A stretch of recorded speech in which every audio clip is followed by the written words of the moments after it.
Marvel's power classifications aren't set in stone. They evolve as the universe expands and new stories unfold. Sometimes a character's journey challenges the very categories we fit them into. Take Scarlet Witch, for instance. She's often called mutant, but due to the ultimate enemy of continuity, Marvel's retconning, technically she's a mutate with magical lineage. My name's Kai, the comic guy, and it's time for a deep dive. Class 1. Peak and skilled humans. No powers, no magic, no problem. Just terrifying skill and pure physical mastery. Take Wilson Fisk, the Kingpin, a man who can break concrete walls, bend steel chairs, all of this without a single superhuman gift. Standing 6'7", weighing 450 pounds. Only 2% of his mass is fat, the rest, solid muscle. For a few decades of relentless training, he's a master of judo, sumo wrestling, and also he's a street baller. He turns his massive frame into a weapon. Every move is calculated, every strike is devastating, making him a nightmare for anyone foolish enough to face him in close quarters combat. As much as I'd like to throw Captain America into this category, we're going to have to save him for later, for reasons I can't explain now. Instead, let's talk about one of Marvel's most overlooked peak humans, Conan the Barbarian. Strong enough to hurl a man with one hand, fast enough to outrun wild dogs, which for anyone that doesn't know, wild dogs can clock in anywhere from 30 miles per hour plus, faster than the Olympic legend Usain Bolt,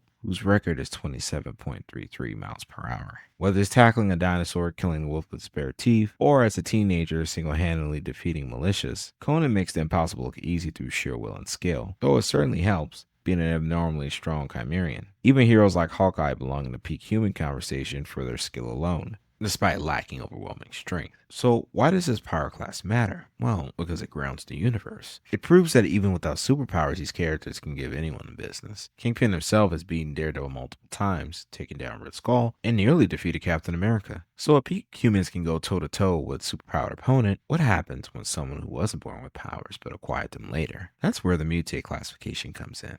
The humans in the Marvel Universe might be different from a DNA standpoint than the humans in the real world. That's likely due to a celestial named the Progenitor. The Progenitor is an Alpha-class celestial. It came to Earth billions of years ago. Unfortunately, the celestial was infected by a species called the Horde and wound up dying. Well, the celestial's body, along with fluids seeping from the corpse, fused with the newly formed Earth and affected its surface, and possibly altered the evolutionary trajectory of the Earth itself, along with the human species. Which explains why how 4 humans can go into space, be exposed to cosmic rays, and come back with powers. Or how a spider can bite a teenager and reconfigure his DNA, and he would later become the heart of the Marvel Universe, Spider-Man. This tale is told from Loki, so we have to take it with a grain of salt. But I wanted to discuss this before we moved on to Mutates. Class 2, Mutates. Peter Parker is a classic example. On what should have been an ordinary trip to school, the spider's bite reconfigures his DNA, which in turn winds up granting him superhuman agility and strength. Also, he can cling on walls. Peter never expected or wanted these powers.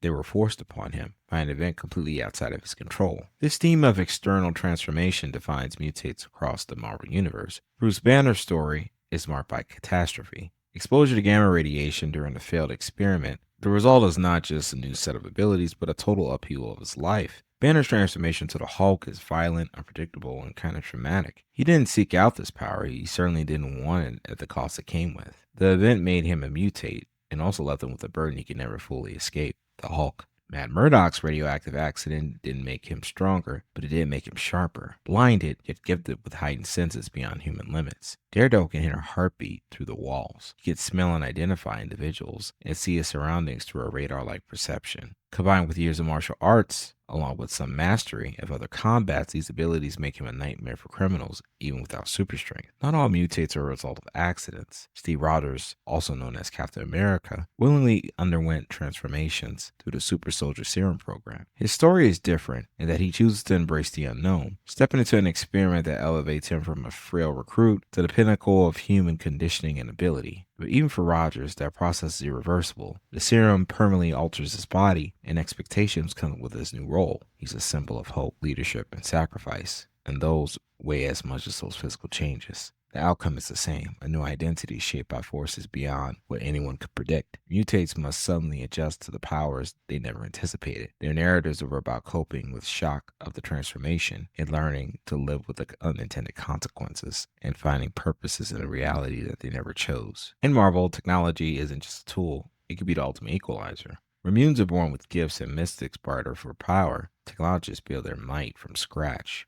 Armor, cybernetics, AI, And future scientists turn mortal ingenuity into something that can stand against gods, aliens, and empires, even reality warping threats. The most dangerous part? Tech can be upgraded infinitely. Every battle lost comes data for the next unbeatable design. Kang the Conqueror, the temporal warlord. Armed with the 31st century war armor, Kang is a master of rewriting both battles and history. His suit's force fields can withstand hammer strikes from Thor. His strength is boosted to multi-ton levels, and his life support systems keep him alive in deep space. Weapons range from plasma projectors and antimatter disruptors to time displacement tech that can freeze enemies or erase them from existence. Kang's true weapon is preparation. He enters every confrontation with counters for magic, mutations, machines, and more. When the fight escalates, he can summon armies of future tech soldiers or unleash bioengineered warpies. Kang doesn't just win fights, he engineers time where he's already won. Doc Ock, the mechanical predator. Doc Ock's titanium steel tentacles aren't just tools, they are fused to his nervous system, making them as much a part of himself as his own limbs. Each can lift over 8 tons, move faster than Spider-Man can react, and extend 24 feet for sudden and precise strikes. The AI in each limb lets him operate independently, allowing Octavius to fight multiple opponents, hack systems, and manipulate delicate machinery all at once, turning himself into a 4-limbed tactician who could dominate in any environment. Who could forget Iron Man, the armored Avenger? Tony Stark's power is his genius. The armor is simply weaponized form. From the crude Mark I to bleeding-edge technology, every suit is a leap forward. His arsenal includes repulsor beams, unibeams, chest cannons, and missiles and sonic disruptors. What makes Stark truly dangerous isn't his raw firepower, it's his foresight. He invents the counter before the threat arrives. In the right armor, Tony has stood against gods, alien armadas, and cosmic forces without flinching. Technology-based powers remove the limits of biology and magic, and the danger isn't with the systems and what they can do. It's how quickly they can evolve. Class 4. Hybrids. Some characters defy a single label. Their power and identity straddle multiple categories, creating unique strengths and inner conflicts. Doctor Doom is both a technological genius and a master sorcerer. His armor can withstand blows from gods, while his mystic arts allow him to banish demons, summon entities, and rewrite reality itself. Yet in Fantastic Four Unthinkable, Doctor Doom admits he's neglected his mythical side, showing that even the most dangerous mind can wrestle with imbalance. The Mortal Submariner, one of Marvel's oldest characters, is an Atlantean mutant hybrid. He can survive crushing depths of the ocean, fly with ankle wings, and go toe-to-toe with some of Marvel's heaviest hitters. But Namor's greatest struggle is personally being torn between the loyalty he has to his undersea kingdom and his complicated relationship with the surface world. Sometimes hero, sometimes villain, but always king of Atlantis. Hybrids can be some of Marvel's most layered characters. Their dual nature gives them flexibility, but also forces them to choose which side of themselves to embrace in critical moments. I've given a few examples, but now it's your turn. Who are your favorite Marvel hybrids? Drop them in the comments below. Class 5. Mutants and the X gene. In the Marvel Universe, the X gene is the foundation of what makes mutants unique. Unlike heroes who gain their abilities through a chance or choice, mutants are born with a genetic marker on the 23rd chromosome, a biological switch that unlocks latent powers. Its activation is unpredictable, often triggered during adolescence or intense stress, and the results range from subtle changes to universe-shaking abilities. Some gain cosmic mutations, blue skin, gills, while others command forces that can shift the balance of reality itself. Over the years, writers like Chris Claremont, Grant Morrison, and Jonathan Hickman have expanded on how mutants are classified. This isn't just a ranking strength system, it's a classification of how the characters can grow, how they fight, and how their stories unfold. Bear in mind, a lot of these mutant classifications are both official and fan-based. I'll briefly go through a few. Epsilon. Minor or mostly cosmetic mutations often make daily life harder than easier. Artie Maddox is a good example. When his power manifested, his skin turned pink, he lost hair, and he became a mute. His ability of projecting simple holograms via visual telepathy to show what he's thinking is great for communication, but isn't combat effective, especially against heavy hitters like Apocalypse or Sinister.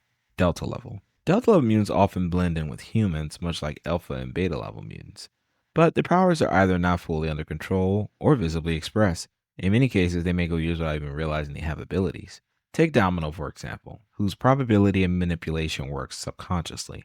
While it often benefits her in moments, it isn't something she can actively control. With focused training, cognitive development, she could possibly elevate herself to a level far beyond Delta. Gamma level mutants. Gamma level mutants are powerful, but their abilities are normally paired with some type of physical change, and this change sets them apart from other humans. These powers can be impressive, but they usually have more limitations than those of alpha level mutants.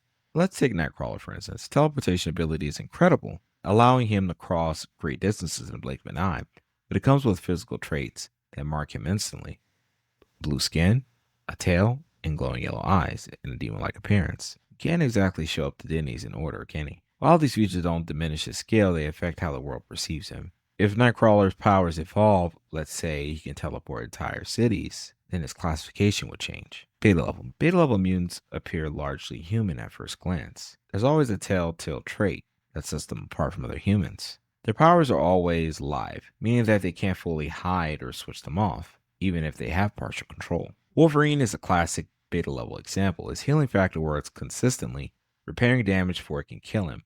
It's an incredible gift, but it also means his body is always in an active state of regeneration, something that he can't pause or disable. His bone claws are small, but a visible mutation, a permanent physical reminder that he's not like everyone else. Alpha level.